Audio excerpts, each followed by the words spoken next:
के पहले मैं वचन चालू करायच्या आधी मी तुम्हाला एक आनंदाची बातमी सांगतो. क्योंकि आप में से बहुत लोगों ने ये कहा है कि मैं हर समय भजन से ही प्रचार करता हूँ. बऱ्याच लोकांचं असं म्हणणं आहे की मी फक्त स्तोत्र संहितामधून शिकवतो. तो आपको अगर भजन से नहीं सुनना है इसलिए मैंने आज दूसरा वचन प्रिपेयर किया है. तर ते बऱ्याचशा लोकांना असं वाटतं की नेहमी स्तोत्र संहिता शिकवतो म्हणून मी आज दुसरं वचन तयार केलं. क्योंकि आप में से बहुत लोगों ने यही कंप्लेंट की है कि मैं भजन से ही हमेशा प्रचार करता हूँ. तर बऱ्याचशा लोकांची अशी तक्रार आहे की मी नेहमी स्तोत्र संहितेमधूनच शिकवतो. पर जो उसका कंटेंट रहेगा सुसमाचार का वो आएगा मेरे प्रचार में. पण जर का सुवार्तेवरची जर उपदेश असेल तर तो ते मी घेणार, म्हणजे ते मला शिकवावंच लागेल. चाहे मेरा जो भी वचन हो या जो भी अध्याय हो मैं उसमें सुसमाचार लाऊंगा. आपको अगर बोरिंग लग रहा है तो आई एम सॉरी. जरी मी स्तोत्र संहितेमधून वचन घेऊ दे किंवा दुसरं कुठलं वचन घेऊ दे, पण माझ्या उपदेशामध्ये सुवार्ता ही नेहमी येणार, तर त्यासाठी तुम्ही तुमच्या मनाची तयारी करा. क्योंकि सुसमाचार ने या गॉस्पेल ने मेरा लाइफ को बदला है और मेरा जीवन परमेश्वर के प्रति जो है मैं उसके प्रति विश्वास योग्य हूँ और मेरा जीवन का यही मकसद है कि मैं सुसमाचार दूसरों को बताऊँ और आप सबको याद दिलाऊँ और अपने आप को याद दिलाऊँ. तो मेरा ये काम है, मैं इसलिए बुलाया गया हूँ और मैं अपना काम निभाऊंगा. आणि माझं पाचारणच देवाने यासाठी केलंय की सुवार्तेच्या द्वारे माझं आपल्या सगळ्यांचं तारण झालंय. त्याच्याद्वारे सुवार्ता ही नेहमी आपण गाजवली पाहिजे, म्हणून माझ्या प्रत्येक उपदेशामध्ये सुवार्तेवरती मी जास्त भर देतो. और अगर आपको बुरा लगता है मेरा सुसमाचार बार बार वर्ड आने में या आपको मैं सुसमाचार के बारे में पूछता हूँ इसलिए, तर जर का तुम्हाला त्याच्याबद्दल वाईट वाटत असेल की मी नेहमी सुवार्तेवरती शिकवतो किंवा त्याच्यावरती प्रश्न विचारतो, तो मैं उसके लिए कुछ नहीं कर सकता. मैं सिर्फ आपसे क्षमा मांगता हूँ, पर मैं अपना सुसमाचार का जो प्रचार है वो कंटिन्यू करूंगा. तर मी त्यासाठी तुमच्याकडे माफी मागतो, पण सुवार्तेचा प्रचार मी नेहमी करत राहील. और आज का वचन हम इसमें से देखते हैं. तर आता आजचं वचन आपण बघूया. तो आज का मुख्य शीर्षक ये है प्रचार का. तर आजच्या प्रचाराचा उपदेशाचं मुख्य शीर्षक हे आहे, जिसे परमेश्वर ने क्षमा किया है वही क्षमा में चलता है.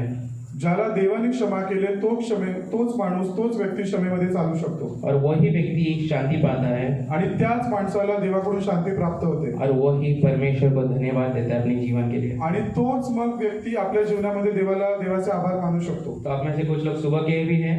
तर बरेचशा लोकांनी सकाळची मंडळी अटेंड केली आहे. और सुबह भी यही वचन था. सकाळी पण हेच वचन पर होतं. इससे हटकर था. आणि याच्यापेक्षा जरा वेगळं होतं. पर इसमें से ये आइडियाज थे. पण याच्यामधला संदर्भ होता.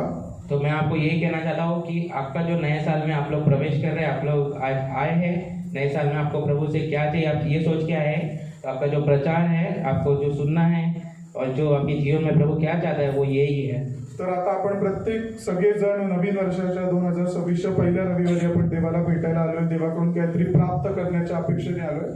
तर देवाची इच्छा नवीन वर्षामध्ये आपल्या सगळ्यांकडून हीच आहे कि प्रभु ने आपको क्षमा दिया है. तर जशी ख्रिस्ताने आपल्याला क्षमा केली, तो आपको भी उस क्षमा पे बने रहना है. आपल्याला सुद्धा त्या क्षमेमध्ये बनून राहायचंय. और आपको जो शांति दी है आणि जी देवाने सार्वकालिक शांती आपल्याला दिली, उस शांति में बने रहिए. त्या शांतीमध्ये बनून राहा और आपको प्रभु को धन्यवाद देना है. आणि नेहमी देवाचे आभार मानत राहा. तो आज का मुख्य उद्देश्य और मुख्य विचार ये है.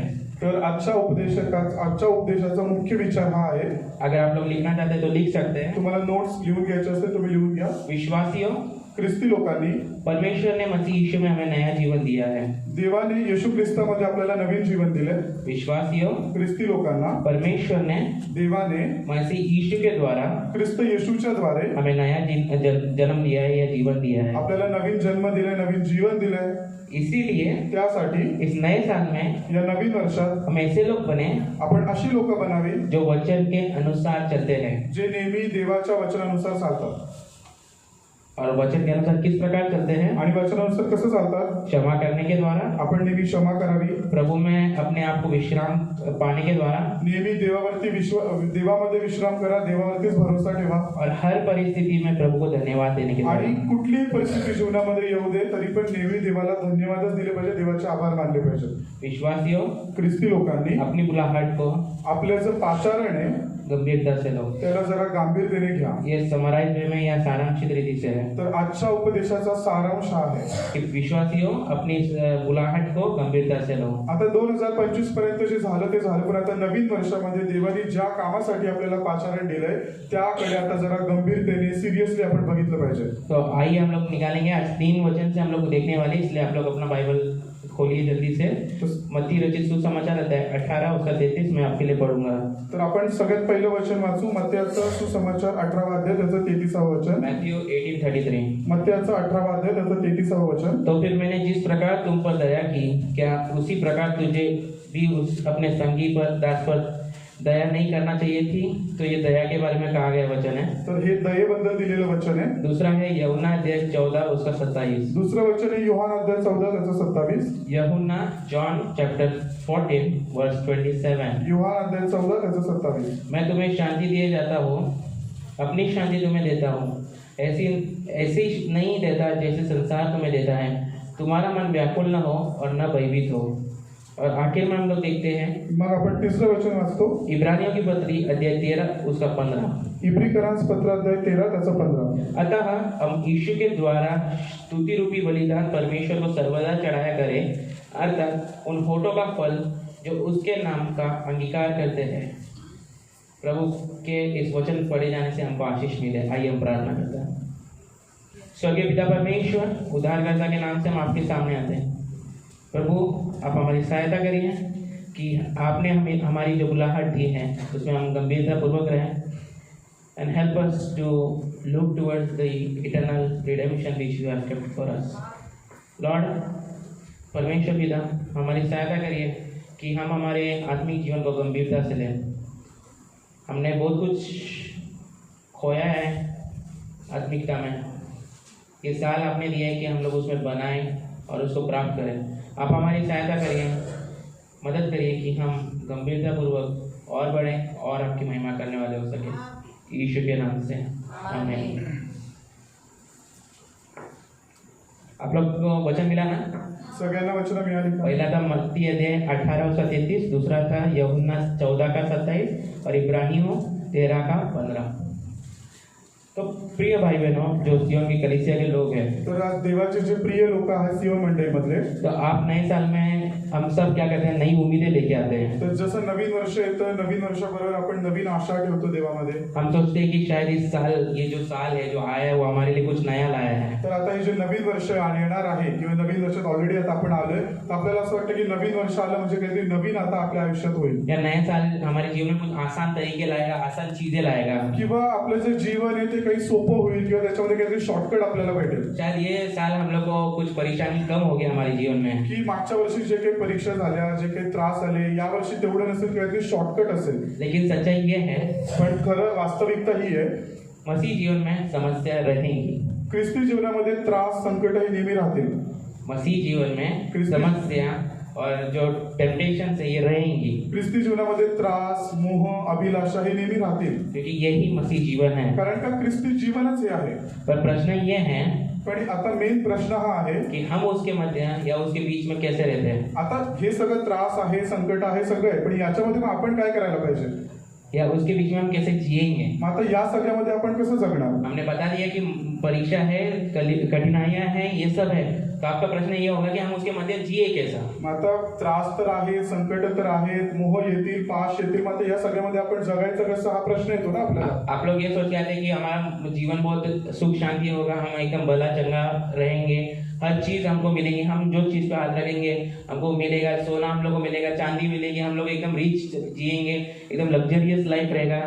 आपल्याला असं वाटतं की आता नवीन वर्ष आहे, नवीन सुरुवात आहे, तर आपल्याला सगळे आशीर्वाद असतील, आपलं आरोग्य चांगलं असेल, घरामध्ये शांती असेल, पैसा असेल, सोनं असेल, म्हणजे सगळी जगाचे दिसणारे आशीर्वाद आहेत ते सगळे आपल्याकडे असतील। हमारे पति हमारा सुनेगा, हमारी पत्नी हमारी सुनेगी, आपले पती पत्नी एकमेकांचं ऐकतील, ये सब हम लोग उम्मीद करते हैं, ये सब हमारे ड्रीम्स रहते हैं। हे सगळी आपली आशा असते किंवा अशा विचार आपण करत असतो। बट द ट्रू फैक्ट और सच्चाई ये है, पण खरी वास्तविकता ही आहे कि ये सब नहीं होगा। असं सगळं होईलच असं नाही किंवा असं होणार पण नाही, क्योंकि जब भी आपका अगर पूरा जीवन एकदम आराम में और एकदम लग्जरियस टाइप रहेगा तो आप परमेश्वर को भूल जाएंगे पहली बार। पहिली गोष्ट, जर का सगळे सुख सुविधा सगळं जर आपल्या जीवनामध्ये असेल तर आपण देवाला विसरू. आप लोग परमेश्वर को भूलेंगे और आप लोग इस संसार में लौटेंगे और आपका जो जीवन है वो परमेश्वर के प्रति आदर में नहीं होगा, कृतज्ञ नहीं होगे आप. आणि जर का सगळंच आपल्या जीवनामध्ये, तर आपण देवाला काय लक्षात ठेवू ना. जर सगळं आपल्या जीवनामध्ये असेल तर आपण देवाला विसरून जाऊ आणि देवाच्या प्रती आपण कृतज्ञ होऊन जाऊ, म्हणजे देवापासून आपण लांब जाऊ. फॉर एग्जाम्पल हम लोग बाइबल में देखते हैं, जब उड़ाऊ उपद्रव हम देखते हैं, जसा तो उदया मुलाविषयी आपण बायबलमध्ये वाचतो. आप लोग ने पढ़ा है ना उसके बारे में. सगळ्यांना माहिती आहे उदया मुलगा कोण होता. उड़ाऊ उपद्रव जो ये लोग आते हैं, प्रोडिगल सन जिसे कहते हैं, ज्याला इंग्रजीमध्ये प्रोडिगल सन म्हणतात, म्हणजे उदया मुलगा. तो उस बच्चे को अपने पिता की याद कब आई? त्या मुलाला आपल्या वडिलांची खरी आठवण कधी आली? क्या हुआ? सब उसके पास खत्म था, वो कंगाल हुआ जब अकाल पड़ा. जेव्हा त्याच्याकडचं जेवढं होतं, सगळी संपत्ती गेली, सगळे पैसे गेले, मित्र सोडून गेले, तेव्हा त्याला आठवण आली की तेव्हा त्याला आपल्या वडिलांची आठवण आली. क्या उसको तब याद था जब वो ऐशो आराम का एकदम लग्जरियस लाइफ जी रहा था, एकदम महंगी वाली शराब पी रहा था, एकदम महंगे वाले कपड़े पहन रहा था, कब उसको अपने परिवार की याद आई? जेव्हा तो आपल्या स्वतःच्याच ह्याच्यामध्ये तो धुंदमध्ये होता की मी माझ्याकडे कपडे आहेत, माझ्याकडे चांगले पैसे, मी चांगली महागातली दारू पितो, सगळं त्यांनी केलं, तेव्हा त्याला आपल्या वडिलांची आठवण आली का? नाही आली. वैसे ही हमारा भी होता है. आपलं पण तसंच होतं. परमेश्वर को पता है कि अगर उसने हमको सब कुछ एकदम लग्जरियस लाइफ दिया तो हम लोग उसको भूल जाएंगे. आणि देवाला पण माहिती आहे की सगळं जर का देवाने आपल्याला एका क्षणीच दिलं ना, तर आपण देवाला विसरून जाऊ. और परमेश्वर के प्रति हम लोग कृतज्ञ नहीं रहेंगे, मतलब आदर नहीं देंगे उसको. आणि देवाला पण आदर देणार नाही, किंवा तो आपला देव आहे, मी त्याचा संतान आहे किंवा मी त्याचा मूल आहे, आपण विसरून जाऊ. मैं ये इसलिए बता रहा हूँ क्योंकि आप लोग मुझे गलत नहीं लेना चाहिए मेरे बातों को, कि मैं जब बोल रहा हूँ कि समस्या एक जीवन का भाग है और वो हमेशा हमारे जीवन में रहेगा, और क्यों रहेगा उसका मैं उत्तर दे रहा हूँ. तर मी तुम्हाला हेच सांगू इच्छितो की म्हणजे माझ्या बोलण्याचा चुकीचा अर्थ घेऊ नका. ख्रिस्ती जीवनामध्ये संकट येणार, ख्रिस्ती जीवनामध्ये त्रास असतील, पण त्याच्यामध्ये आपण कसं जगलं पाहिजे हे मी तुम्हाला सांगतो. परमेश्वर आज हमसे ये नहीं पूछता कि हम हमारी स्थिति क्या होगी उसमें.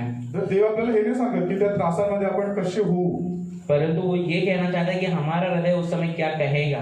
पण आपलं हृदय त्या त्रासांमध्ये कसं असेल किंवा त्या त्रासांमधून जात असताना आपली प्रतिक्रिया देवाला कशी असेल हे देवाच बघतोय. आज का वचन हमें यही सिखाएगा. आजचं वचन आपल्याला हे शिकवतो कि सच्चा मसीह जीवन में सिर्फ विश्वास कहने में विश्वास ही नहीं कहेगा, आणि जो खरा ख्रिस्ती आहे तो फक्त मी विश्वासी आहे एवढं म्हणणार नाही, परंतु उसके जीवन से विश्वास के काम दिखाई देंगे. पण त्याच्या जीवनाच्या द्वारे खरे विश्वासाची कामं सुद्धा दिसतील. उसके जीवन से वो एक विश्वासी है, उसके अनुसार वो जिएगा. आणि तो एक खरा ख्रिस्ती आहे, खरा विश्वासी आहे, त्याच्या जीवनाद्वारे पण दिसेल. जर आपण आपल्या स्वतःला विश्वासी आणि देवाने आपल्याला तारण दिलं आहे हे जर आपण सांगतो, अगर हम लोग कहते हैं कि मैं सच्चा विश्वासी और प्रभु की ओर से मुझे उद्धार मिला है, तर ते आपल्या जीवनातून दिसेल. तो वो अपने जीवन से दिखाई भी देगा. कोणाला दिसेल? लोकांना. किनको दिखेगा? लोगों को दिखेगा. आपल्या घराच्या लोकांना, अपने घर के लोगों को आपल्या दिखेगा, सर्व लोकांना, मित्रमंडळींना. अपने दोस्तों को दिखेगा. काय दिसेल? की आपण जे तारण आपल्याला भेटलंय ते देवाने आपल्याला दिलं आहे. त्यांच्यापासून जे आपले अधर्मी आणि विधर्मी मधून आलेले मित्र आहेत, मैत्रिणी आहेत, परिवार, कुटुंबाची लोक आहेत, त्यांना काय दिसेल? की हा आमच्यापेक्षा वेगळा आहे. और उनको क्या दिखेगा? अपने लोगों को क्या दिखेगा? कि सचमुच परमेश्वर की ओर से इसे उद्धार मिला, इसलिए हम लोग से अलग है. जर आपण त्यांच्यासारखंच वागतो, ते जे करतात ते तसंच आपण बोलतो, ते जे खातात ते पितात ते जसं राहतायत, जसं बोलणं आहे, पूजा करतात ते आपण पण तसंच सर्व करतो, त्यांच्यासारखेच राहतोय, तर आपल्यामध्ये आणि त्यांच्यामध्ये काय फरक आहे? अगर हमारा व्यवहार भी उन लोगों के समान ही है, अविश्वासी लोगों के समान, तो फिर उनके बीच में और हमारे बीच में कुछ दूरी नहीं है, कुछ फर्क नहीं है. काय फरक आहे? कुछ फर्क है क्या? तर तुम्ही पण त्यांच्यासारखे वागताय. अगर हम भी अविश्वासी लोगों के जैसे बर्ताव कर रहे हैं, ते जसं करतात ते एकदम पूजा करतात, 2 मिनिटाची पूजा करून निघून जातात, आपल्या कामाला बघतात, हे ते प्रार्थनेला जात नाही, त्यांना जर आठवलं देवाचं नाव घेतात, तर तुम्ही पण तसं करत राहताय, तर त्यांच्यामध्ये आणि तुमच्यामध्ये कसं फरक आहे? अगर वो लोग भी अपने मूर्ति के सामने 2 मिनट के लिए प्रेयर करते, हाथ जोड़ते, फिर वो चले जाते, अगर हम भी हमारे परमेश्वर के साथ उसी रीति से कर रहे हैं, तो फिर हमारे बीच में और उनके बीच में फर्क क्या है? काय फरक आहे? कुछ फर्क है क्या? आपल्यामध्ये काय फरक असायला हवं? हमारे में क्या फर्क होना चाहिए? आपण देवाकडे प्रार्थना करतो आणि आपला देव ऐकतो. जो भी प्रार्थना हम लोग परमेश्वर से करते हैं, हमारे परमेश्वर से वो हमारी प्रार्थनाओं को सुनता है। आणि देव आपल्या प्रार्थना ऐकतो आणि आपल्याला उत्तर देतो. और हमारा परमेश्वर सिर्फ प्रार्थना सुनता नहीं है, प्रार्थनाओं को उत्तर भी देता है। आपला देव कोण आहे? हमारा परमेश्वर कौन है? प्रार्थना ऐकणारा आणि त्याचं उत्तर देणारा देव आहे. प्रार्थना सुनकर उसे उत्तर देने वाला परमेश्वर। पण आपण काय प्रश्न करतो देवाकडे? पर हम लोग परमेश्वर से हमेशा क्या प्रश्न करते हैं? तुला ऐकायला येत नाही का? तुझे सुनाई देता है क्या? आपण काय प्रश्न करतो? हम क्या बोलते हैं? देव तू आमचं ऐकत नाही का? प्रभु तुझे दिखता नहीं है क्या? तुला तुझे दिसत सुनाई नाही नहीं देता का? क्या? आपण कोणावरती प्रश्न करतोय? हम किसे प्रश्न कर रहे हैं? तुम्हाला एकदा असा विचार यायला हवा की तुम्हाला दिसतंय ना, आपल्याला सर्वांना दिसतंय ना, हम सबको दिखाई देता है, सबको आंखें, तर बनवणारा कोण आहे आपल्याला? तो हमारा रचने वाला परमेश्वर है, उसे दिखाई नहीं देगा क्या? त्याने आपल्याला त्याच्या प्रतिरूपात बनवलंय, उसने हमें अपने प्रतिरूप में बनाया, तर त्याला दिसतंय की नाही? तो उसे दिखेगा ही ना। तुम्हाला जर दिसतंय, तुम्हाला जर डोळे दिले, तुम्हाला कान दिले, तुम्हाला हात दिले, तुम्हाला सर्व अंग दिले, तर आपण त्याला सांगू नाही शकत त्याच्याकडे एकदम लिटरली असं बॉडी नाही आहे, तो फिजिकलमध्ये नाही आहे, पण तो त्याला दिसतंय, तो आपल्याकडे पाहत असतो, तो नेहमी सर्वांवर राखण ठेवतो. और परमेश्वर नित्य हमें देखता रहता है, हमारे ऊपर हमेशा उसकी आंखें लगी रहती है, तो बघतो आपल्याला, वो हमें देखते रहता है। आपण का बोलतो तो सर्वव्यापी सर्वज्ञानी आहे? और हम लोग क्यों कहते हैं कि परमेश्वर हर जगह पे सर्वव्यापी है? क्यों? क्योंकि वो हर जगह पे हे है। शब्द जेव्हा आपण वापरतो सर्वव्यापी म्हणजे काय, तो एकाच वेळी सर्व ठिकाणावर आहे. हम लोग जब बोलते हैं कि परमेश्वर सर्वव्यापी, मतलब क्या वो इंडिया में भी है, वो अमेरिका में भी है, वो सब जगह पे है, एकाच वेळेला. एक ही समय पे। तुम्ही एका वेळेला एकाच जागेवर असणार ना. हम एक समय में एक ही जगह पे रह सकते हैं। आता तुमचं मन इथे तिथे भटकतं ते त्याच्याबद्दल मी नाही बोलत आहे, मानसिक रूप से मतलब मन के द्वारा हम लोग पूरा अमेरिका भी घूम के आएंगे, वो बात अलग है। पण तुमचं मन पण लिमिटेड आहे. बट मन को भी एक लिमिट है, मर्यादा है। देवाला लिमिट नाही, त्यामुळेच तो देव आहे. और परमेश्वर को कोई बाउंड्री नहीं है, कोई लिमिट नहीं, इसकी वजह से वो परमेश्वर है। We can't bound God in one space or one atom or somewhere. हम लोग परमेश्वर को एक ही जगह में हम लोग बांध के नहीं रख सकते, उसको सीमित नहीं रख सकते, God does not have any limit. क्योंकि परमेश्वर को कोई लिमिट नहीं है। If he has a limit, he is not a God. और अगर परमेश्वर को लिमिट होता तो भी फिर वो परमेश्वर नहीं कहते हम लोग उसको। तो कौन है? मनुष्य है, वो क्रिएटर है, क्रिएटेड है. कारण की तो देव आहे आणि तो देव निर्माण करता परमेश्वर है। वो क्रिएटेड है, हम लोग को बनाया है. तो जो बनाता है वो क्रिएटर होता है, और जो बनाया गया है वो क्रिएशन है. आणि ज्याने आपल्याला बनवलंय तो आपला निर्माण करता परमेश्वर आहे, आणि त्याने आपल्याला बनवले म्हणून आपण त्याच्या हाताची निर्मिती आहोत. तो हम लोग कौन है? क्रिएशन है. हम लोग अपने आप को भगवान का दर्जा नहीं दे सकते. म्हणून आपण कधी स्वतःला मी कोणीतरी आहे, माझ्यामध्ये काहीतरी सामर्थ्य आहे, माझ्यामध्ये काहीतरी पॉवर आहे, किंवा काही लोक बोलतात तर मीच देव आहे, असं आपण स्वतःला कधी म्हणू नाही शकत.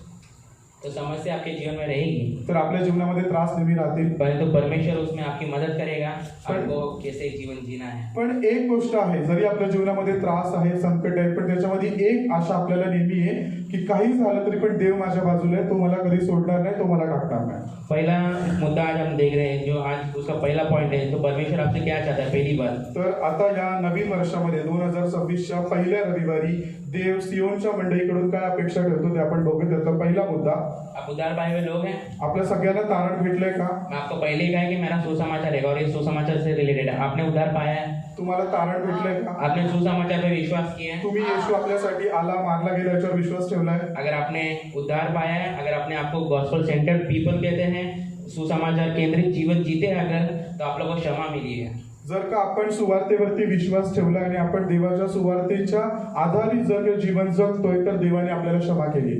आप मानते हैं? तुमचा विश्वास आहे ना? सच में? खरंच? तो आपको क्षमा एक दूसरे को करना है. तर मग जशी देवाने आपल्याला क्षमा दिली, आपण पण एकमेकांना क्षमा करायचं.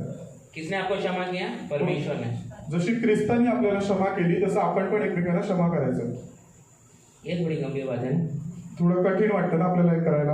हम कैसे सब पाना चाहते हैं. वी लाइक हम लोगों को क्या सब मिलना चाहिए, हमारे पास आना चाहिए सब, पर हमारे पास से कुछ जाना नहीं चाहिए. आपल्याला असं वाटतं ना नेहमी की सगळं मला भेटायला पाहिजे, म्हणजे जी काही आहेत सगळे आशीर्वाद, सगळी सुख ते स्वतः चालत माझ्याकडे यायला पाहिजे, मी तिथपर्यंत जाणार नाही. मेरे को मतलब अभी समझो कुछ हम लोग लाइक अभी अपने इधर ट्रेंड चलता है वड़ा पाव वगैरह का, तो उसमें है वैरायटीज है, भजी है, उसमें फिर वो गोला टाइप का कुछ रहता है, ऐसे सब वैरायटीज है. तो हम लोग क्या करते हैं, मेरे को ये चाहिए, और घर में आ गया वो चीज़, तो हम लोग क्या करते हैं, एक दूसरे को धक्का मार के ये मेरा वो मेरा ये मेरा, हम लोग क्या करते हैं, खींचातानी करते हैं और एक दूसरे की ख्याल भी नहीं रखते कि भाई वो बंदे को चाहिए, उसने बोला है, उसको नहीं मिल रहा है, नहीं मैंने मंगाया मैं खाऊंगा, तू जा निकल के. म्हणजे सगळं जे चांगलं आहे ना ते सगळं चांगलं मला कसं भेटेल याच्या नेहमी आपण प्रयत्नामध्ये तो असतो. हमको क्या है, मेरा सेटिस्फैक्शन होना चाहिए, I need to be satisfied, rest of people go into health. म्हणजे बाकीच्यांना भेटू देत नको भेटू देत, फक्त मी समाधानी असलो पाहिजे आणि मला सगळं भेटलं पाहिजे. अभी मैं भाड़ ये शब्द यूज नहीं कर सकता क्योंकि वेदी पे हो ना, इसलिए इंग्लिश यूज किया कि बाकी के लोग जाओ नरक. तो हमारा जो रिस्पॉन्स रहता है यही रहता है, तर क्या आपली रहता है, प्रतिक्रिया हीच असते ना. मुझे क्या मिलेगा मैं संतुष्ट हो गया ना बस, बाकी की जनता या मेरे घर के लोगों को क्या मिलता है नहीं मिलता मेरे को कुछ लेना देना नहीं. म्हणजे मला भेटलं ना, माझं तारण झालं ना, बस मग बाकीच्या लोकांना भेटू दे, त्यांचं होऊ दे, त्यांचं तारण होऊ दे, नको होऊ दे, मला त्याच्याशी काय घेणं देणं नाही. कभी आप खुद को नम्र में लाए कभी या क्या, आप- मैंने आपने नहीं, हम सब ने अपने आप को नम्र लाए. क्या छोटा बच्चा कभी कुछ कह रहा है उसकी सुना है कभी नहीं, मैं डिसीजन लूंगा, मेरा ही डिसीजन सही है, मैं किसी की नहीं सुनूंगा. ये बंदा कौन होता है बोलने वाला. कधी आपण स्वतःला एवढं नम्र केलंय का की आपल्या समोर एखादा लहान मुलगा पण काहीतरी बोलतोय आणि आपण त्याचं त्याला महत्व देऊन त्याचं ऐकलंय, असं आपण कधी करतो का? म्हणजे आपण असं जगतो की मी जे बोलेल तेच खरं व्हायला पाहिजे, मी जे बोलेल तीच पूर्व दिशा. यीशु ने क्या किया, येशूंनी काय केलं? यीशु को कितने लोगों ने क्या क्या बोला, यीशु ने सुना. येशूंना किती लोकांनी किती काय काय बोलले, पण येशूने त्याला प्रतिक्रिया दिली का? क्या किया यीशु ने, सुना और जो सही था वो किया. आणि येशूने ते ऐकलं आणि जे योग्य आहे तेच केलं. But we don't have that limitation to here. हम लोग के पास उतनी क्षमता नहीं कि हम लोगों का सुने.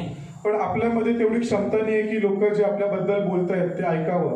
हम लोग क्या करते हैं, नहीं सुनेंगे किसी की, ये कौन होता है बोलने वाला. जर का कोणी आपल्याला समजवत पण असेल, एखादा उपदेश करत असेल, तर आपण कधी कधी काय विचार करतो की हा कोणी मला शिकवणार. आपके उत्तर का आपको जो आपने जो उत्तर दिया उसी के ऊपर है, तो अपने उद्धार के बारे में सोचिए. तर तुम्ही जे उत्तर दिलं की आम्ही उद्धार प्राप्त केलेली लोक आहोत, तर आता आपण आपल्या तारणाला तेवढ्या गंभीरतेने घेतलं पाहिजे. यही आगे का जीवन है. अगर आपने बोला कि मेरा उद्धार हुआ है, सही है, आपका उद्धार हो गया, मान लिए, ठीक है, अभी आपको क्या करना है, आपको क्षमा मिली. उद्धार के इस समय पे आपको क्षमा दिया जाता है. किससे क्षमा मिली आपको, पापों से, उस परमेश्वर के पिता के क्रोध से जो आप पे आया था, उससे आपको क्षमा मिला है. तो अभी आपको क्या करना है, आपको क्षमा मिला इसलिए आपको शेयर करना है एक दूसरे से. तर ज्या दिवशी आपलं तारण झालं, आपण येशूला आपला तारणारा म्हणून स्वीकार केला, त्याच दिवशी देवाकडून आपल्याला क्षमा भेटली. मग ज्या दिवशी आपलं तारण झालं म्हणजे आपल्याला फ्रीमध्ये भेटली क्षमा, ती क्षमा आपल्याला पण लोकांना फ्रीमध्ये करायचं, म्हणजे आपल्याला एकमेकांना क्षमा करायचं. और ध्यान से सुनो, सत्य की बात ये है, आणि मुख्य गोष्ट ही आहे, परमेश्वर की क्षमा देवाची क्षमा हमारे अतीत को मिटाती है. आपल्यामधला जो अहमपण आहे त्याला ती मिटवते. हमारे अतीत को मतलब हमारे पास, आपला जो भूतकाळ आहे त्याला ती मिटवते और हमें नया चाल चलन चलना सिखाती है. आणि आपल्याला एक नवीन वागणूक कशी असली पाहिजे ते आपल्याला शिकवते. इसलिए हमें क्या करना है, जब हम क्षमा पाए हुए विश्वासी अपने आप को कहते हैं, म्हणून आपण जेव्हा स्वतःला समजतो की मी विश्वासी आहे, मी ख्रिस्ती आहे, तो एक दूसरे को क्षमा करना है और नया स्वभाव में जीना है. तर एकमेकांना क्षमा करायचं आणि नवीन आपलं आचरण नवीन असलं पाहिजे. एक दूसरे को क्षमा करना है और अक्षमा के बंधन से निकलना है. आणि एकमेकांना क्षमा करून अक्षमेची बंधने त्याच्यातून आपल्याला बाहेर पडायचं. हम सब ये चीज करते हैं जो मैं उदाहरण देने वाला हूँ. जे मी तुम्हाला आता उदाहरण देतो हे सगळं आपण करतो. हम कहते हैं कि कई बार हम लोग ऐसा कहते हैं कि मैं इसे क्षमा कर दिया है, मैं इसको माफ कर दिया है. आपण बऱ्याच वेळेला म्हणतो की मी या व्यक्तीला क्षमा केलं, मी त्याला माफ केलंय. जा मैंने तुझे माफ किया, पर मैं नहीं भूलूंगा तेरे बारे में. जा मी तुला माफ केलं, पण तू काय केलं ते विसरणार नाही. पर सच्चाई की बात यह है कि क्षमा न भूलने के द्वारा नहीं होती. क्षमा एखाद्या व्यक्तीला जेव्हा आपण क्षमा करतो तेव्हा त्याने आपल्या विरुद्ध जे अपराध केले ते आपण सगळे विसरून जातो. हम लोग को भूलना चाहिए आणि ते आपण विसरलो पाहिजे. और उस व्यक्ति पे विश्वास रखना है कि मैंने इसे क्षमा किया, अभी ये ऐसा नहीं करेगा. आणि त्याच्यावरती आपण तेवढा विश्वास पण दाखवला पाहिजे की आता मी एकदा जर याला क्षमा केलं तर परत तू ती चूक करणार नाही. यीशु ने हम पे विश्वास किया, इसलिए आज हम इधर हैं. येशूने सुद्धा आपल्याला क्षमा केली म्हणून तर आज आपण इकडे आहोत. समझ रहे, समजलं?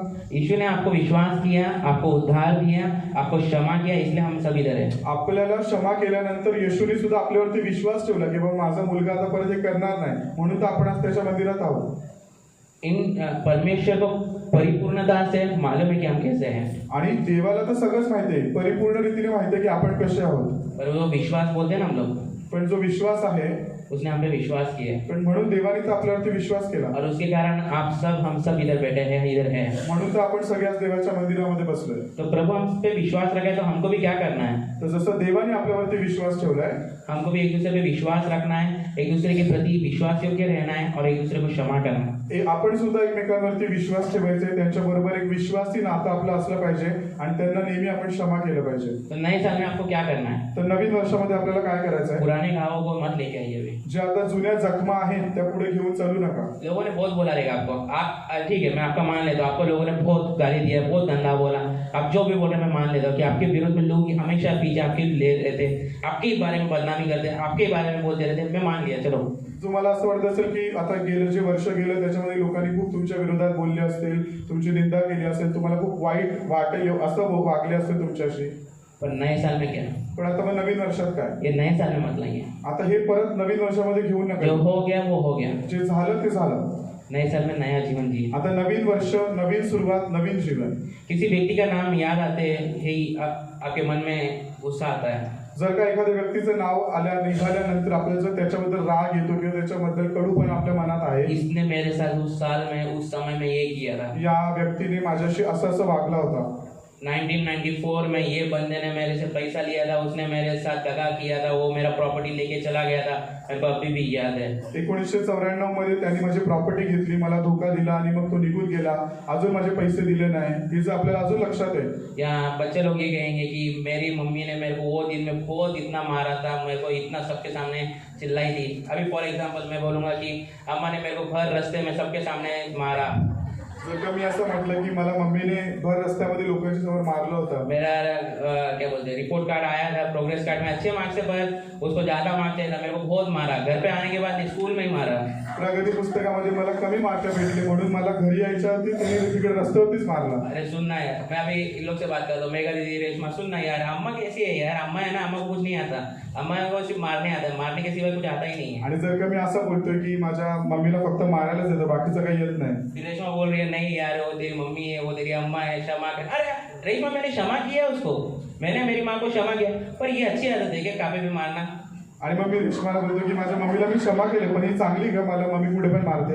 अरे कुछ भी बोलती, उसको थोड़ा तो होना चाहिए ना, लड़का है यार, उसका घर चलाऊंगा, उसको मतलब बुढ़ापे का सहारा है मैं। मी त्यांचा मुलगा आहे, म्हातारी झाल्यानंतर आई म्हातारी झाल्यावर मीच आईला बघणार आहे, आईला कळायला पाहिजे ना। उसको थोड़ा समझ में होना चाहिए ना कि कौन उसको देखने वाला है, वो क्या रहेंगी, क्या करेगी। माझ्या मम्मीला समजायला पाहिजे ना, आता मी आता मोठा आहे, मी पुरुष आहे, मी मोठा झालोय, मला मारते, आता उद्या आई म्हातारी झाल्यावर मीच आईला बघणार आहे ना, मैं उसके साथ रहूंगा ना, मीच तिच्यावर उसका राहणार ख्याल आहे। कौन रखेगा? मग तिचं लक्ष कोण देईल तिच्याकडे? ये सब बात पर मैंने क्षमा किया यार। हा, पण मी क्षमा केलंय। क्या क्षमा किया? मैं इतनी बातें बोल के दिखा रहा हूँ, इसका मतलब क्या है? मग जर एवढं सगळं आपल्या लक्षात आहे तर मग याला खरी क्षमा म्हणतात का? ये क्षमा सिर्फ एक नाम के लिए क्षमा है, मग ही फक्त एक नावापुरतं क्षमा केलंय, असली में क्षमा नहीं है। म्हणजे खरंच मनापासून, हृदयाच्या खोलीपासून आपण त्या व्यक्तीला क्षमा नाही असली केली। क्षमा वो होती है, खरी क्षमा ही आहे, उसने मुझे मारा है, माझ्या मम्मीने मला भले मारलंय, उसने मुझे मारा है, कापे भी मारा है, कुछ भी बोली है, गाली दी है, मेरे को कुछ भी बोली है, मेरे को इवन ये भी बोली कि तू कुछ नहीं होगा, तू नाकाम, तू क्या बोलते हैं, बहुत सारे माँ बाप बोलते हैं ना, निकम्मा है तू, तेरे को कुछ नहीं आएगा, तू कुछ नहीं बनेगा। मला कधी कधी रागात आपल्याला आई वडील बोलतात ना की तू बिनकामाचा आहे, तू काय नाही करू शकत आयुष्यात, असाच राहशील। मेरी माँ ने ऐसा कभी नहीं बोला मुझे, हा, म्हणजे त्या अम्मा ने मेरे को कभी बोलल्या निकम्मा नहीं नाही, बोली, क्योंकि वो बोलने के लिए उसको मालूम है कि नहीं बोल पाएंगे वो, कारण की त्यांना देवाचं वचन माहिती म्हणून त्या कधी बोलल्या नाही। क्योंकि उसको मालूम है कि नहीं तो फिर मैं निकम्मा होऊंगा, तो इसलिए उसने ये शब्द कभी इस्तेमाल नहीं किया। पर बोलने की बात यह है, पण बोलायचं तात्पर्य हे, जोक्स अपार्ट, पर बोलने की बात यह है कि हम लोग वो सब बातों को लेके, ये बातें छोटी छोटी बातों को लेके चलते हैं। क्या है हमारा जीवन में क्या होना चाहिए असली में? आपल्या जीवनामध्ये मेन उद्देश काय असला पाहिजे? ज्या सगळ्या छोट्या छोट्या गोष्टींकडे आपण उगाच आपला वेळ वाया घालवतो। हम हमारा समय छोटी छोटी बातों में दे रहे हैं, पर हमारा बड़ा जो आने वाला राज है, जिसमें हम लोग प्रवेश करने वाले, यीशु मसीह के साथ रहने वाले, उसके लिए हम लोग आपने उतार क्यों पाया है? आप लोग यीशु पे क्यों विश्वास किए? आपण देवावरती का विश्वास ठेवला? आप लोग को स्वर्ग जाना है इसलिए विश्वास किया ना? आपल्याला स्वर्गात जायचंय ना, तो स्वर्ग जाना है तो फिर स्वर्ग के जाने के लिए तो तैयार करो अपने आप को। तर मग स्वर्गामध्ये जाण्यासाठी देव आपल्याला ज्या प्रक्रियेतून घेऊन चाललाय, ज्या प्रोसेस मधून घेऊन चाललाय, तिथे आपण स्वतःला तयार केलं पाहिजे ना। अपनी बाधाओं को ला रहे हो, जर का आपण स्वतःचे छोटे छोटे प्रॉब्लेम त्याच्यामध्ये घेऊन येतोय, तो फिर आप लोग किस प्रकार अपने आप को बढ़ाओगे स्वर्ग के राज में चलने में? तर मग आपण स्वतःला आध्यात्मिक रीतीने कसं वाढू त्या स्वर्गापर्यंत पोहोचण्यासाठी? तो बाइबल के विश्वासी लोगों, तर बायबलनुसार सगळे विश्वासी लोकांनो, अपने अधिकार को मतलब आपको जो अधिकार दिया है क्षमा करने का, वो उसका इस्तेमाल करो देवाने जो आपल्याला अधिकार दिलाय क्षमा करायचा त्याचा नेहमी वापर करा. और परमेश्वर को न्याय करने के लिए छोड़ो. आणि जो न्याय आहे तो देवाच्या हातात द्या, तो देवाला करू दे. परमेश्वर को न्याय करने दो. देवाला न्याय करू दे, ते काम त्याचं आहे. आपको न्याय करने मत जाओ कि ये बंदे ने मेरे साथ ये किया, मैं भी उसके साथ ये करूंगा. तुम्ही कोणाचा न्याय करू नका की तो माझ्याशी चुकीचं वागला, वाईट वागला तर मी पण त्याच्याशी तसंच वागेल. नाही, तो न्याय करायचा अधिकार देवाला आहे, ते देवाला करू दे. दूसरी बात, दुसरी गोष्ट, मसीह में विश्राम करना सीखो. ख्रिस्तामध्ये विश्राम करायचा, ख्रिस्तामध्ये नेहमी विसावा घ्यायचं लक्ष लावा. क्योंकि वही शांति का स्रोत है, उसी से शांति आती है. कारण शांती ही देवाकडून येते, ख्रिस्ताकडून येते आणि शांतीचा उगमच स्वतः ख्रिस्त आहे. हम कहते हैं कि हम बहुत कुछ कर सकते हैं, कधी कधी आपण स्वतःबद्दल विचार करतो ना की मी सगळं काही करू शकतो, लेकिन अपने हृदय को शांत नहीं कर सकते हम. पण आपण जरी तुम्ही या जगातलं तुम्हाला असं वाटतं मी खूप काही करू शकेल, पण स्वतःच्या मनाला नियंत्रणात ठेवणं किंवा स्वतःला शांत ठेवणं आपण नाही करू शकत. हम लोग बहुत बोलते हैं ना, अरे मैं ये कर सकता हूँ, अरे मैं वो बात कर सकता हूँ, मैं इतने बड़े काम कर सकता हूँ, मैं ये कर सकता हूँ, वो कर सकता हूँ. मी हे करू शकतो, मी ते करू शकतो, असं आपण खूपदा बोलतो कधी अरे कधी. ये मेरे भाई का खेल है, अरे मैं वो कर सकता हूँ. हे माझ्यासाठी खूप सोपं आहे, मी असं करून दाखवेल. पर बाइबल ये कहता है, पण देवाचं वचन आपल्याला हे सांगतं, हम अपने जीभ को आपल्या जिभेला और हमारे हृदय को कभी नियंत्रण नहीं कर सकते, आणि आपल्या हृदयाला आपण कधी कंट्रोल मध्ये नाही ठेवू शकत. क्योंकि वो ही सबसे करप्टेड चीज है. कारण का तीच एक भ्रष्ट वस्तू आहे किंवा भ्रष्ट गोष्ट आहे. उसको शांत कौन कर सकता है? आपल्या जिभेला आणि आपल्या हृदयाला कंट्रोल मध्ये, नियंत्रणामध्ये कोण ठेवू वो शकतं? है मसीह यीशु, ते म्हणजे फक्त येशू ख्रिस्त. और उसके अलावा कोई नहीं है. आणि येशू ख्रिस्ताशिवाय दुसरं कोणी नाही. और शांति का स्रोत एक ही है, आणि शांतीचा स्रोत, शांतीचा उगम एकच आहे, वो है मसीह. ते म्हणजे येशू ख्रिस्त. उसकी ओर हमको चलना है. त्या ख्रिस्ताकडे आपल्याला डोळे लावायचे. आप लोग में से कुछ लोग होंगे, उदाहरण के रूप में हम देखते हैं, बरे आपल्यामधून काही लोक असे असतील, पण कुछ लोग थकान के कारण कमजोरी मतलब हम सोच रहे हैं कि हम काम कर रहे हैं, हमें कमजोरी लग रही है, हम लोग निराश मतलब एकदम क्या बोलते हैं, हम लोग सीकनेस फील कर रहे हैं. कधी कधी आपल्याला अशक्त किंवा असं दुर्बल असं वाटत असेल. मतलब एक व्यक्ति अगर काम कर रहा है, अभी कौशिक दादा इन लोग वो घोड़े को चला रहा है और वो पूरा थका हुआ है, उसको ताकत नहीं है, फिर भी वो क्या कर रहा है, ये फॉर एग्जाम्पल है, ठीक है, फॉर एग्जाम्पल क्या है, वो घोड़ों को भगा रहा है, पर फिर भी उसमें ताकत नहीं, फिर भी वो क्या कर रहा है, घोड़े भगा रहा है, क्या कर रहा है, अपने आप को क्लेश दे रहा है, अपने आप को तकलीफ दे रहा है. पैसे के लिए. कौशिक दादा आहे, तर जसं तो काम करतो माथेरानला, तर तो घोड्यांच्या मागे तो दिवसभर कष्ट करतोय, त्रास त्याला सहन करतोय आणि त्याला शरीरामध्ये दुर्बलता आहे किंवा अशक्तपणा वाटते, तरी पण तो ते करतोय. वो क्या कर रहा है अभी, वो क्यों कर रहा है ये काम? क्योंकि उसको कोई EMI है उसके, या कुछ लोन्स उसको पे करना है. का? कारण की त्याची स्वतःची काहीतरी पारिवारिक जबाबदारी असेल, त्याच्यावरती कर्ज असेल, त्याला EMI भरायचा तो आहे. ये तरीका अच्छा है? तर मग ही गोष्ट योग्य आहे का? अपने आप को तकलीफ देके सब चीजें करना, म्हणजे स्वतःला त्रास देऊन सगळ्या गोष्टी ओढत ताणत करायचं, हे योग्य आहे का? तू ही बता, ये अच्छी बात है? नहीं. क्यों? क्योंकि हमारा जीवन क्या है, हमको प्रभु ने क्या दिया है, ऐशो आराम का जीवन दिया है, हमको सब कुछ दिया है, हमको अच्छे से जीवन जीना है, पर हम लोग क्या करते हैं, अपने ऊपर ऐसे चीजें ओढ़ के लेते हैं, मतलब खींच के लेते हैं, जिसके कारण हमारा ही खुद का नुकसान होता है. आणि आपण बऱ्याच वेळेला काय करतो की आपण कधी कधी देवावरती विश्राम न करता किंवा देवावर भरोसा न ठेवता सगळ्याच गोष्टी आपण स्वतःच करायला बघतो आणि उगाचच विनाकारणचे त्रास आपण स्वतःवरती ओढून घेतो. परंतु प्रभु आपसे क्या बोलता है? पण देव आज आपल्याला काय सांगतोय? रुको, जरा थांब, मेरे पास आओ. जरा माझ्या जवळ ये. मत्ती अध्याय 11:28 में क्या लिखा है, एक थके हुए लोगों मेरे पास आओ, मैं तुम्हें विश्राम दूंगा. आणि मत्ती 11:28 मध्ये देव काय बोलतो? हे कष्टी आणि भाराक्रांत लोक, तुम्ही माझ्याकडे या, म्हणजे मी तुम्हाला विसावा देईन. तो आप विश्वासी, हम सबको क्या करना है? तर आपण सगळे विश्वासी होतो, तर आपलं मेन उद्देश काय असलं इस पाहिजे? नए साल में हम लोग क्या करना चाहिए? नवीन वर्षामध्ये आपण काय करायला जब पाहिजे? हम सुबह उठते हैं, सकाळी उठल्यानंतरच हमारी शुरुआत, दिन की शुरुआत हमें चिंताओं से नहीं करना है, दिवसाची सुरुवातच टेन्शन घेऊन नाही करायचं की आज कसं होईल, काय होईल. परंतु प्रार्थना से करना है. प्रार्थनेने सुरुवात करा. हम क्या करते हैं, आपण काय करतो? आँख खुल गया, डोळे उघडले, अरे यार आज ऑफिस जाना है, आज ऑफिसला जायचंय, अरे यार ये सबमिट करना है, आज प्रोजेक्ट सबमिट करायचा ये आहे. करना है. अभी बच्चे लोग बोलेंगे अरे यार स्कूल जाना है, पेपर थे, ये है. बड़े लोग बोलेंगे हम लोग को ये बॉस को ये देना है, हमारे वर्क का ये मेन्यू मतलब ये सबमिट करना है. आज प्रोजेक्ट सबमिट करायचा आहे, आज EMI जाणार आहे, आज लोनचा हप्ता कट होईल, पैसे नाहीत, काय करायचं? हम लोग ये सब सोचते हैं, हे सगळं विचार असतात ना सकाळी अरे मेरा उठल्या. पैसा आज आया नहीं अभी तक, अरे अजून पगार झाला नाही, पगार व्हायला पाहिजे होता. राशन खत्म हो गया. स्त्री लोग ये सोचेंगे, बायका विचार करतील रेशन संपत आले अरे आता. मेरे पति को क्या, उसको तो सिर्फ काम करता है पर पैसा आना चाहिए, उसको क्या पता पैसा कैसे चला, पैसा नहीं आया तो घर कैसे चलता है. नवरा फक्त पैसे देतो पण महिनाभर कसे पैसे वापरते माझं मलाच माहिती आहे. तर पैसे ना काय करू. क्या आप लोग ये सब बात करने से आपका पैसा आ रहा है? आता हे सगळे विचार केल्यानंतर तुमचे प्रॉब्लेम सॉल्व्ह होणार आहेत का. क्या ऐसा कोई चीज है, ऐसा कोई डिवाइन सुपरनैचुरल थिंग है, आपने टेंशन लिया आपको उसका उत्तर मिल गया, हल मिल गया? की फक्त टेन्शन करत बसून आपले प्रॉब्लेम सुटणार आहेत का. कि मेरे को ऐसा बताओ, ऐसा बंदा था कि ऐसा कोई बंदा है जिसने बहुत चिंता किया, उसने सोचा और उसके पास पैसे आ गए. असा कोणी व्यक्ती आहे का त्याने खूप टेन्शन घेतलं, खूप विचार केला खूप टेन्शन घेतलं आणि मग त्याला पैशांची बॅग भेटली. बताओ फिर हम भी और चिंता करते हैं ना, फिर और पैसे आएंगे. मग कॉम्पिटिशन झाली असते आपल्यामध्ये की कोण जास्त टेन्शन घेते. हमको भी बहुत पैसे चाहिए, हमको भी बहुत कुछ करना है. मग आपल्याला पण जास्त टेन्शन घेतलं जास्त पैसे भेटतील नहीं है ना ऐसा? असं नाहीये ना. हिस्ट्री में कोई है, इतिहास में कोई है ऐसा हुआ है? इतिहासामध्ये तुम्ही अशी कोणाची नोंद केली आहे का. परंतु हमारे पास क्या है, हमारे पास एकदम अच्छा जरिया है प्रार्थना. पण आपल्याकडे देवाने उत्तम मार्ग ठेवलाय तो म्हणजे प्रार्थना. इसलिए आपको क्या करना है, दिन की शुरुआत परमेश्वर से प्रार्थना करने से शुरुआत करना चाहिए, चिंताओं से नहीं. म्हणून सकाळी उठल्याच आपला रोजचा दिवस देवाच्या हातात समर्पित करा. प्रार्थना करा की प्रभू आजचा दिवस दाखवला, आम्ही तुला समर्पित करतो, तू सांभाळ. अभी स्वप्निल भाई जब काम पे जा रहा है वो ये नहीं सोचना है कि सुबह उठे अरे मेरी गाड़ी स्टार्ट होगी कि नहीं, या मेरी बाइक से मैं गिरूंगा तो नहीं, अरे मैं ये करूंगा कि नहीं. ये नहीं होना चाहिए. उसको क्या है, मैं बाइक से जाऊंगा, प्रभु मेरे को सुरक्षित लेके जाएगा, सुरक्षित लाएगा. आणि जरी आपण कुठे बाहेर जातोय तरी आपण हाच विचार केला पाहिजे, जरी मी गाडीने जातोय, स्कूटरने जातोय, मी चाललोय, देव माझ्या बरोबर आहे, देव माझं रक्षण करेल, सुरक्षित घेऊन जाईल, सुरक्षित घेऊन येईल. और आपके हर जीवन के निर्णय में ये बहुमूल्य एकदम इम्पोर्टेंट चीज है, हर जीवन के निर्णय में प्रभु को शामिल करिए. आणि नेहमी लक्षात ठेवा, जीवनामध्ये कुठलेही छोटे मोठे निर्णय घेताना नेहमी देवाला घेऊन फिरा, देवाला बरोबर घ्या आणि देवाला विचारूनच निर्णय घ्या. परमेश्वर को हर निर्णय में, चाहे वो बड़ी हो या छोटी हो. हम मनुष्य को क्या है, हम सोचते हैं कि ये बहुत बड़ी निर्णय है, ये बहुत छोटी निर्णय है. आपण कधी कधी काय करतो, कॅटेगरी करतो ना, हा खूप मोठा निर्णय, हे मी देवाला विचारून करेल, हे छोटे, हे मी माझं करून टाकेल, असं करतो ना आपण. मेरे को आईफोन लेना है, ये बहुत छोटी बात है.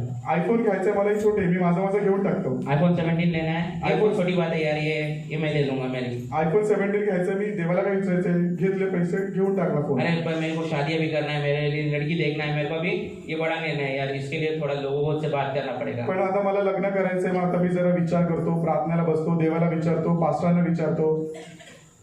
ये सब नहीं है. असं नाहीये. All things are equal. सगळ्या गोष्टी समान आहेत देवाच्या क्योंकि नजरेत. हर बातों में निर्णय लेना, उसमें परमेश्वर को आप शामिल जब करते हैं तो आपको सही सलाह मशवरा मिलेगा. आणि जेव्हा सगळ्या छोट्या मोठ्या गोष्टींमध्ये जेव्हा आपण देवाला त्याच्यामध्ये समाविष्ट करतो, तर त्याचं अल्टिमेट म्हणजे त्याचं जो उत्तर आहे ते नेहमी चांगलंच असतं. और हम कभी भी अपने चीजों से क्या बोलते हैं, सेटिस्फाइड नहीं होंगे. आणि आपण ना कधीच स्वतः जे निर्णय घेतो ना त्याच्याने आपण कधीच समाधानी नाही राहू शकत. आप आईफोन 17 लो, जब आईफोन 18 आएगा तो आपको ये पुराना आपण लगेगा. आज एक चांगला फोन घेतला, उद्या त्याच्यापेक्षा ऍडव्हान्स फोन आला ना, आपल्याला असं वाटेल, मी निर्णय चुकीचा घेतला, आता तो फोन घेतला असता आता मी तो घेतो. फॉर एग्जाम्पल अभी मैं पिछले हफ्ते जब आया था तभी मेरे फोन पुराना हो गया, तो मैं हमारे ऐसे मजाक में बोला कि अभी वो नया फोन आया, मेरे को वो लेना है. तर आता मी जसं मागच्या आठवड्यात आलो, मी तसं आईला बोलत होतो की आता माझा हा फोन जुना झालाय, आता तो नवीन फोन आलाय ना, मी तो फोन घेतो. अम्मा मेरे को बोली मैं 8 साल से एक ही फोन चला रही, तेरा तो 2 ही साल हुआ. दीदी बोलल्या की मी 8 वर्षापासून एकच फोन वापरते. अभी फिर मेरे पास कुछ बोलने के लिए है ही नहीं जगह. तर मला काय बोलायला उत्तरच नव्हतं. तो मैं वो बोल रहा था, हम लोग क्या है, मेरे को सेटिस्फैक्शन नहीं है फोन में. म्हणून आपण जे काही निर्णय घेतो ना, आपल्या निर्णयामध्ये आपण कधीच समाधानी नाही राहू शकत. पर हम जब परमेश्वर के इन्वॉल्वमेंट लाते हैं अपने निर्णय में, तब हमें सेटिस्फैक्शन आता है. पण जेव्हा आपण सगळ्या छोट्या मोठ्या निर्णयांमध्ये जेव्हा आपण देवाला त्याच्यामध्ये समाविष्ट करतो आणि देवाला विचारून गोष्टी करतो, तेव्हा आपल्या मनामध्ये एक शांती असते की प्रभू आहे ना, प्रभू सगळं करेल. और जब मसीह पर भरोसा करते हैं तो वो जो आप निर्णय लेते हैं वो जल्दबाजी से नहीं लोगे. आणि जेव्हा पण आपण देवाला विचारून एखादी गोष्ट करू ना, मग आपण ती घाईघाईने नाही करणार. परंतु आपको विश्राम मिलेगा, आपको शांती मिलेगी और आपका जो निर्णय है वो अच्छा होगा. आणि तुम्ही निर्णय घेतल्यानंतर तुमच्या मनात एक शांती असेल की हा, म्हणजे मला तर बरं वाटतं, मी काहीतरी चांगला निर्णय घेतलाय आणि देव त्याच्यामध्ये आपल्या बरोबर नेहमी असेल. तो पहला बात प्रभु आपसे क्या चाहता है? तर आता देवाची पहिली अपेक्षा काय आहे? क्षमा करायची. एकमेकांना क्षमा करा. और दूसरी, परमेश्वर में विश्राम करो. नेहमी देवावरती भरोसा ठेवा, देवामध्ये विश्राम करा. और तीसरा, आपका हृदय धन्यवाद से भरा होना चाहिए. आणि तिसरी गोष्ट, नेहमी देवाला आभार उपकार स्तुती देत राहा, देवाप्रित्यर्थ नेहमी आभारी असा. आपका अगर हृदय धन्यवाद से भरा हुआ है, जर का आपलं हृदय देवाप्रित्यर्थ धन्यवादाने भरलेलं आहे, तो यही नई जीवन का पहचान है. तर हीच आपल्या नवीन जीवनाची ओळख आहे. तो धन्यवाद विश्वास की भाषा है. तर धन्यवाद देणं म्हणजे देवाचे आभार मानणं म्हणजे काय की आपला देवावरती विश्वास आहे, काही झालं तरी पण देवाला धन्यवाद. जब हम धन्यवाद करते हैं या परमेश्वर को धन्यवाद देते हैं तो हम ये मानते हैं कि परमेश्वर अब भी काम कर रहा है. आणि जेव्हा पण आपण धन्यवाद देतो ना देवाला, आभार मानतो ना, म्हणजे काय जरी आपल्या जीवनात वाईट होतंय तरी पण आपण जेव्हा देवाला म्हणतो ना की प्रभू याच्यात पण तुला धन्यवाद, तू माझ्या बरोबर आहे, म्हणजे काय आपण देवाला काम करण्यासाठी वेळ देतो. नहीं, हम ये मानते हैं कि परमेश्वर अब भी काम कर रहा है. आणि आपण तेव्हा असा विचार करतो की आता देव काम करतोय आपल्या जीवनामध्ये, अब भी काम करता है, मतलब ही इज कंटिन्यू. अजूनही देव आपल्या जीवनामध्ये काम करत आहे. तो एक व्यक्ति कहता है, एक व्यक्ती म्हणतो मेरे पास सब कुछ नहीं है, माझ्याकडे जरी सगळं नाहीये, लेकिन जो है पण जे आहे उसके लिए मैं प्रभु का धन्यवाद करता हूँ. त्यासाठी मी देवाचे आभार मानतो. ये सोचना असा विचार करणं, हमें आजादी की ओर लेके जाता है. कोई भी हम लोग किसी में बंधते नहीं है, आपण कशामध्ये बांधले न जाता आपण स्वातंत्र्याकडे जातो. चाहे आप बीमार है या नहीं है, जरी तुम्ही आजारी आहेत किंवा नाहीयेत, आपको अगर चलने में दिक्कत है नहीं है, जरी तुम्हाला चालायला त्रास आहे किंवा नसेल, पण आपकी जमीन बिक रही है नहीं बिक रही है, तुमची जमीन विकली जाते किंवा नसेल पण जाते, आप सुगड़े हैं या मोटे हैं, तुम्ही बारीक असाल किंवा मोठे असाल, आपके जीवन में कोई भी संकट है, आपको लग रहा है मैं ये पार नहीं कर पा रहा, मेरे जीवन में बहुत क्लेश है, तुम्हाला असं वाटत असेल की माझ्या जीवनामध्ये खूप त्रास आहे तर मी पुढे नाही जाऊ मैं शकत, भाड़े के घर पे हूँ, जरी मी भाड्याच्या घरात राहतोय, मेरा घर खुद का नहीं है, माझं स्वतःचं घर मेरा नाही, घर बहुत छोटा है, मेरा खुद का घर पर बहुत छोटा है. माझं भले स्वतःचं घर आहे, पण छोटं आहे.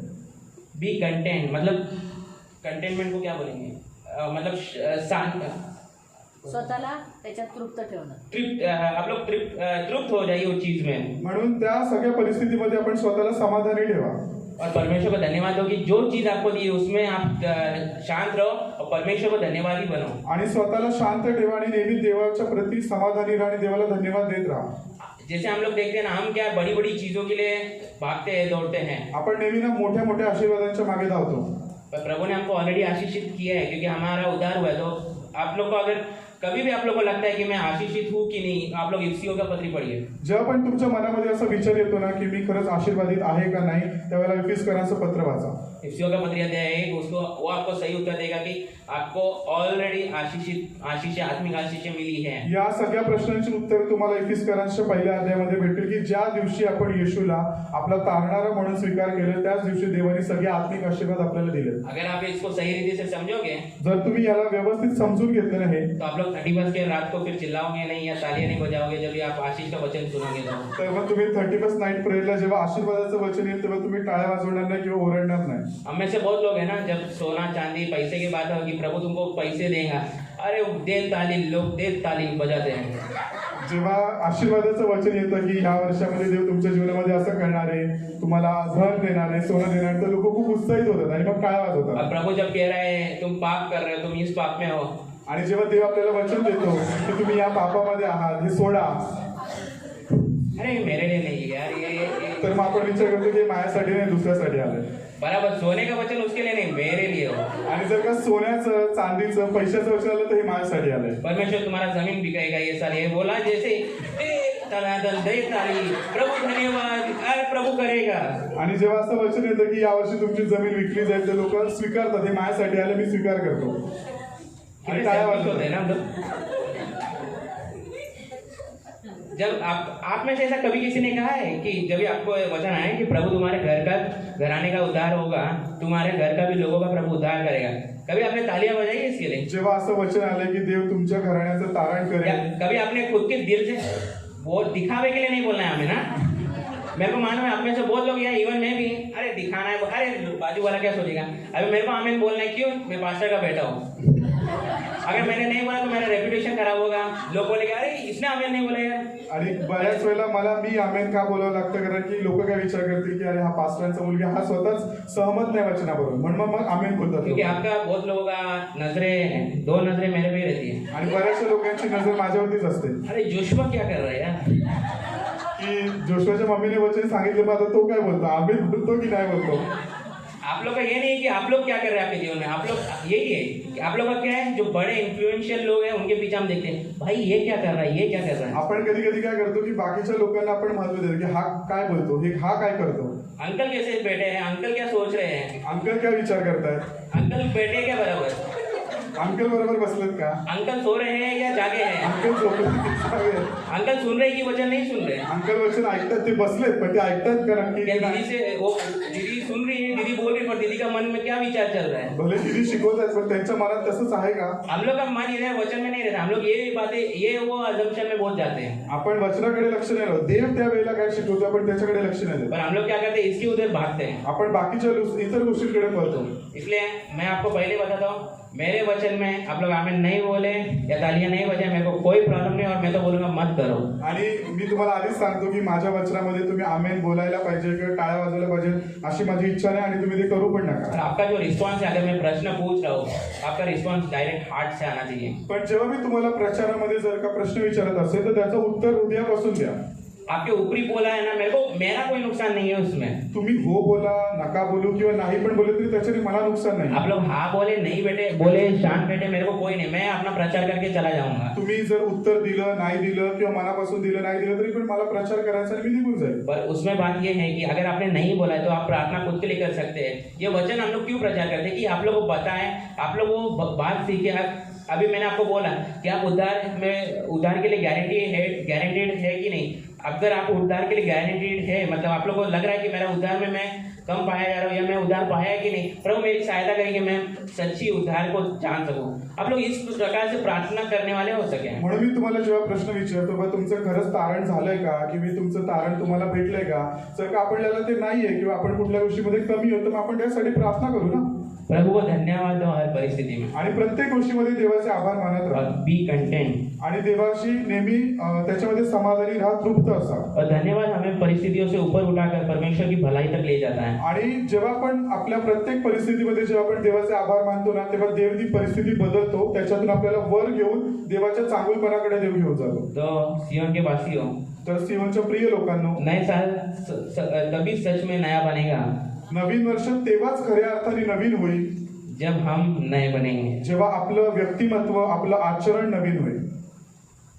नया साल तब आपके लिए नया होगा नवीन वर्ष आपल्यासाठी खऱ्या अर्थाने नवीन कधी असेल जब हम हमारे हृदय को नया बनाएंगे. जेव्हा आपलं हृदय आपण देवासाठी नवीन करू. तो प्रभु आपसे यही चाहता है. तर देवाची या नवीन वर्षामध्ये आपल्याकडून हीच इच्छा आहे. पहली बात, पहिली गोष्ट, एक दूसरे को क्षमा करो. एकमेकांना क्षमा करा. क्यों क्षमा करना है? क्योंकि आपको क्षमा मिली है. का क्षमा करा? कारण देवाने आपल्याला क्षमा केलं. दूसरी बात, दुसरी गोष्ट, परमेश्वर में विश्राम करो. देवामध्ये नेहमी विश्राम करा. देवावरच भरोसा ठेवा. इस संसार की वस्तुओं को विश्राम मत ढूंढो उसमें. जगातल्या गोष्टींमध्ये कधी विश्राम शोधू नका. और तीसरी बात, आणि तिसरी गोष्ट, परमेश्वर को हर परिस्थिति के लिए धन्यवाद दो. आणि प्रत्येक परिस्थितीसाठी, चांगली वाईट प्रत्येक परिस्थितीसाठी देवाला धन्यवाद द्या. और उसको अपने जीवन का एक मतलब बोलते हैं ना, एक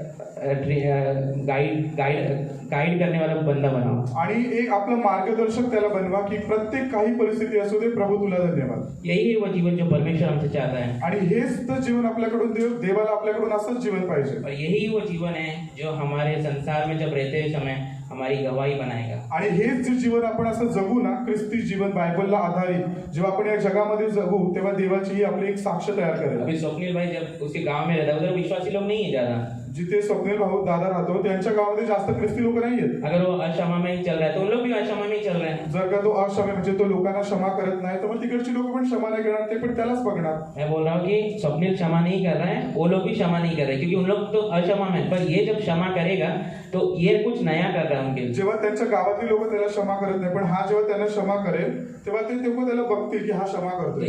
इसकी क्या होगी? इसकी बड़ाई नहीं होगी, तेव्हा इसकी बड़ाई होगी परमेश्वर की. तेव्हा त्याची महिमा नाही होणार, पण तिथे देवाची प्रशंसा केली जाईल.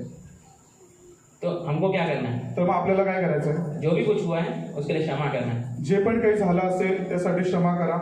मैं अभी आपको जाके उठ के नहीं बोलूंगा स्वप्निल उठ, उससे क्षमा मांग, उससे क्षमा मांग. मी हे नाही म्हणत की तुम्ही एकमेकांच्या जवळ जाऊन त्यांच्याकडे क्षमा मागा, माफी मागा. अगर आप करना चाहोगे बाद में आप कर सकते हैं. Praise God for that. आणि जर का तुम्हाला असं करायचं असेल तर देवाला धन्यवाद, तुम्ही प्रार्थना सुटल्यानंतर तुम्ही करू शकता. और वो दिखेगा कि परमेश्वर ने सच में आपके हृदय में काम किया और आपका हृदय बदला है. आणि मग त्याच्याद्वारे दिसेल की खरंच आजच्या वचनानुसार देवाने तुमचं हृदय परिवर्तन केलंय का, आणि मग ते त्याच्यातून दिसेल. और प्रभु आपका हृदय बदले, आणि देवाने तुमचं हृदय बदलावं, यही मेरी इच्छा है. हीच माझी इच्छा आहे. आइए हम प्रार्थना करें. आपण प्रार्थना करूया. क्या हमारे स्वर्गीय परमेश्वर, हे प्रभु, हम इस नए साल में हमें केवल सुनने वाला नहीं पर वचन पे चलने वाले लोग बना. हमारे हृदय को क्षमा, शांति और धन्यवाद से भर. हम एक दूसरे को दिल से क्षमा करें, ना सिर्फ दिखावे के लिए कि हमने इसे क्षमा किया। हम में जो घमंड है, हमें जो धीरता है वो निकाल, हमारे धीरता को तोड़, हमारे घमंड को तोड़। और ये साल आपने दिया है कि हमारे घमंड को आप तोड़ोगे। और आपने बहुत लोगों का घमंड पिछले साल भी तोड़ा है, लोग मुंह पे गिरे हैं क्योंकि उनके मेपन के कारण। और आज भी इस साल भी आप करोगे प्रभु, और हम उसके लिए धन्यवाद देते, तभी हम सुधरेंगे। क्योंकि घमंड ये शैतान की ओर से, मैपन शैतान की ओर से, इसलिए शैतान गिराया गया। आप हमसे यही चाहते हैं कि हम नहीं गिराए जाए इस संसार में। आप हमसे ये चाहते हैं कि हम इस संसार में आपकी पढ़ाई करने वाले रहें। आप हमारी सहायता करिए, मदद करिए कि हम आपको देख सकें, आपको निहार सकें। आप हमारी सहायता करिए, आप बढ़ें, हम घटें। यीशु के नाम से आमीन।